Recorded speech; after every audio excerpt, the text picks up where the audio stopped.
Kuliah cuma vibro session 4 kijing tip nam ta kubor light kam tikiran kikam ke balai hadu khat new tali hapo DSC is Khasil te tang kibade ki permanent resident jong is Khasil kila ban apply te ka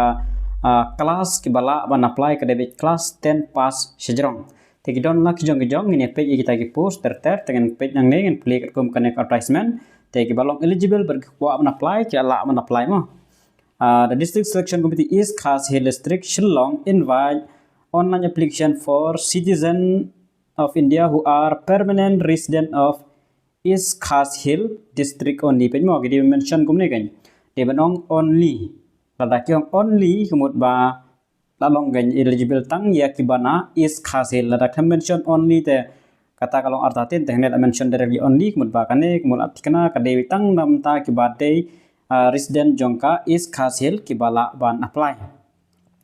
Teyakane la pli nadu tanadu shitrik April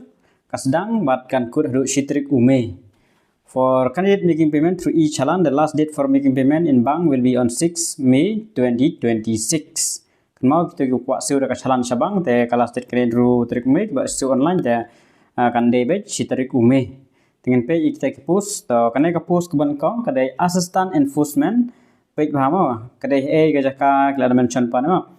assistant enforcement inspector under the office of the deputy commissioner is Khasil hapo DC office dan artli post pro khasajintia p level 5 kane ka way te pass class 12 educational qualification kadai HSSLC pass mut class 12 pass or any examination declared equivalent thereto from any university board by the government of Meghalaya having completed the DTP course computer.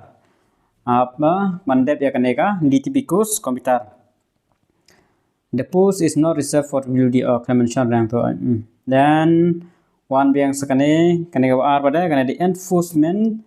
checker under the office of the deputy commissioner is Khasil kanera de hapo is Khasil DC office dan south ligi post kawa you are lai tali khas jentia kane level 4 te level 4 kamret te kande nam taki class 10 pass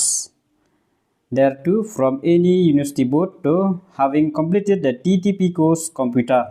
haban dep ya kaneka DTP course computer mo kibala apply kan mau bahal dimension to class 10 pass but bande dep ya kaneka DTP course. Then number 3 mandal under the office of the deputy Commissioner Khasil lightly kane level 3 khamr chu kane class 10 pass kane raju recognized by the Meghalaya government of Meghalaya having completed the DTP course computer class 10 pass then kane record keeper kane nangkawai kane class 10 pass then copies under the office of the deputy commissioner baru gede biha office of deputy commissioner kane southly kane level 2 merit issue kane ru kane class 10 pass. Then manual assistant technical dimension ma 2 posts under the office of the inspector of legal metrology, 1 post under the office of assistant controller of legal metrology. Mut hakine ki post te ki don gumbalai tali kawe you are atli khajentia kane class 10 pass mau buku apply te baro kilong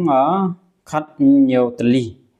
te sa pendep sa lek kamnon kam ke age limit tela tip hi ke debit khat pra hadu lai punyo snam kan ma ma khat pra du lai punyo snam na kan thup lang bat ka age relaxation no. Then last date shitri kumi te kapus kawe kan dei san pho tingka kawe la apply artali long hispa lai tali hispa san pho kum ter siu online da pikwa siu chalan ro phaban penyo chalan apo barba apply hi have generate itu chalan select siu sabang ter te gitu gi buka apply kan mau pide bande bana is Khasil phila ban apply namta kini post te tangini gi tip please one